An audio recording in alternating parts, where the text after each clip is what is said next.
पवित्र बाइबल का वचन पढ़े और सुने जाने पर प्रभु यीशु मसीह आपको और आपके परिवार को आशीष दे। पवित्र बाइबल एक राजा की पुस्तक का 9 अध्याय वचन 1 से 28 यह कहता है। वचन 1, जब सुलैमान यहोवा के भवन और राजभवन को बना चुका और जो कुछ उसने करना चाहा था उसे कर चुका। वचन 2, तब यहोवा ने जैसे गिबोन में उसको दर्शन दिया था वैसे ही दूसरी बार भी उसे दर्शन दिया। वचन 3, और यहोवा ने उससे कहा, जो प्रार्थना गिड़गिड़ाहट के साथ तूने मुझसे की है उसको मैंने सुना है। यह जो भवन तूने बनाया है उसमें मैंने अपना नाम सदा के लिए रखकर उसे पवित्र किया है और मेरी आंखें और मेरा मन नित्य वहीं लगे रहेंगे।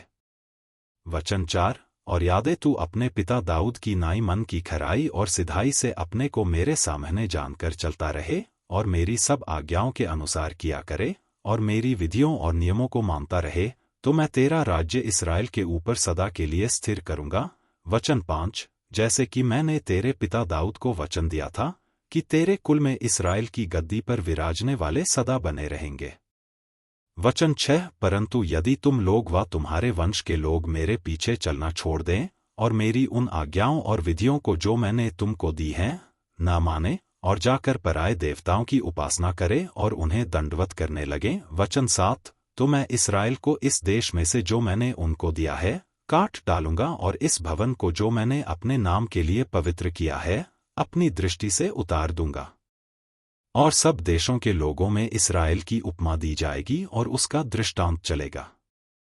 वचन 8, और यह भवन जो ऊंचे पर रहेगा तो जो कोई इसके पास होकर चलेगा वह चकित होगा और ताली बजाएगा और वे पूछेंगे कि यहोवा ने इस देश और इस भवन के साथ क्यों ऐसा किया है। वचन 9, तब लोग कहेंगे कि उन्होंने अपने परमेश्वर यहोवा को जो उनके पुरखाओं को मिस्र देश से निकाल लाया था तजकर पराये देवताओं को पकड़ लिया और उनको दंडवत की और उनकी उपासना की, इस कारण यहोवा ने यह सब विपत्ति उन पर डाल दी।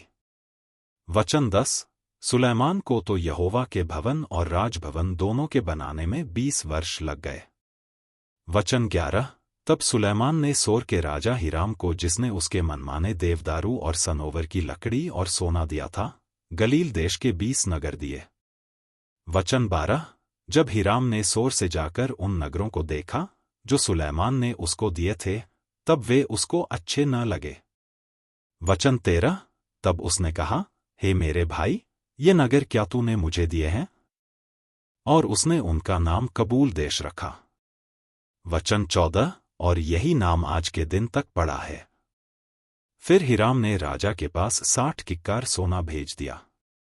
वचन 15, राजा सुलैमान ने लोगों को जो बेगारी में रखा, इसका प्रयोजन यह था कि यहोवा का और अपना भवन बनाए और मिल्लो और यरूशलेम की शहरपनाह और हासोर, मगिद्दो और गेजेर नगरों को दृढ़ करे।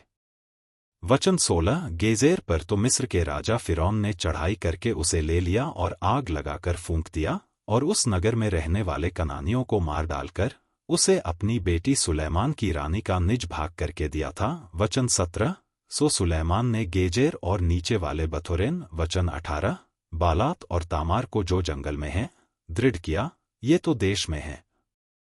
वचन 19, फिर सुलैमान के जितने भंडार के नगर थे और उसके रथों और सवारों के नगर, उनको वरन जो कुछ सुलैमान ने यरूशलेम, लबानोन और अपने राज्य के सब देशों में बनाना चाहा, उन सब को उसने दृढ़ किया।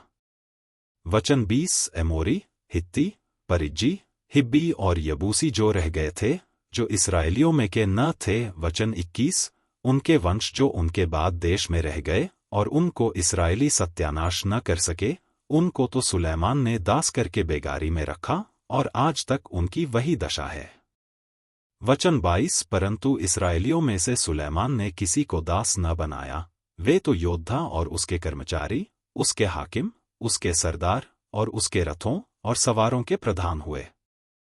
वचन 23, जो मुख्य हाकिम सुलैमान के कामों के ऊपर ठहर के काम करने वालों पर प्रभुता करते थे, ये 550 थे। वचन 24, जब फिरौन की बेटी दाऊदपुर में से अपने उस भवन को आ गई जो उसने उसके लिए बनाया था, तब उसने मिल्लो को बनाया।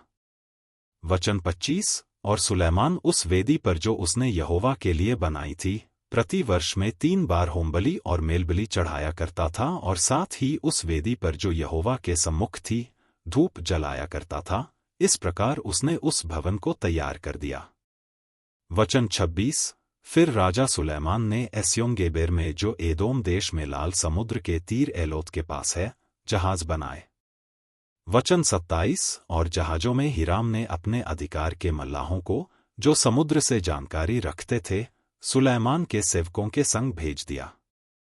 वचन 28। उन्होंने ओपोर को जाकर वहां से 420 किक्कार सोना राजा सुलैमान यदि को आप लाकर विश्वास करते हैं तो यह वचन सभी विश्वासियों को भेजें और इस चैनल को प्रभु यीशु मसीह के नाम से सब्सक्राइब करें और आशीष प्राप्त करें।